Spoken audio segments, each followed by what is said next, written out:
শরীয়তপুরের বিস্তীর্ণ ফসলের মাঠ কালোজিরার হালকা নীলাভ ফুলের দখলে। ক্ষেতের পাশে বসানো হয়েছে সারি সারি অস্থায়ী মৌবাক্স। ফুলের পাপড়ির মাঝে রেণু থেকে মধু সংগ্রহ করছে মৌমাছি, আর মৌচাষিরা ব্যস্ত মৌবাক্স পরিচর্যা আর মধু আহরণে। কালোজিরার মধু আহরণ ভালো হওয়ায় আর তুলনামূলক দাম বেশি পাওয়ায় খুশি বিভিন্ন জেলা থেকে আসা মৌ খামারিরা। বাজারে প্রচুর চাহিদা কালোজিরা মধু। আর কালোজিরা মধু আমরা প্রতি দিনে 10 কেজি অনুমান এরকম একটা পাওয়া যায়।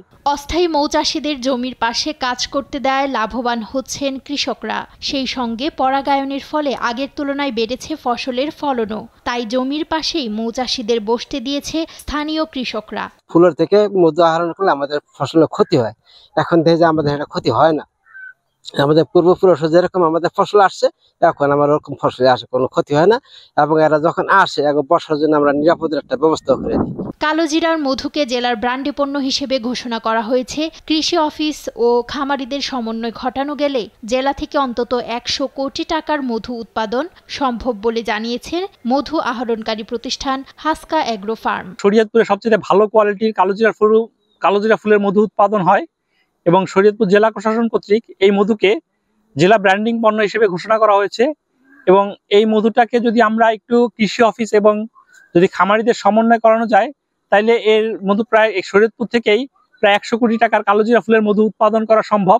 জেলায় কালোজিরা থেকে বেশ ভালো মধু আহরণ হয়। আর ফসলের আবাদ বাড়াতে মোয়ালদের ফসলি জমির পাশে বসতে দিয়ে কৃষকদের উদ্বুদ্ধকরণের কথা জানিয়েছেন কৃষি বিভাগ। আমরা কৃষকদের উদ্বুদ্ধ করি যেন মোয়ালদের মৌমাছির বক্স স্থাপনের সহায়তা করে, এতে করে তাদের পরাগায়নে সহায়তা হবে।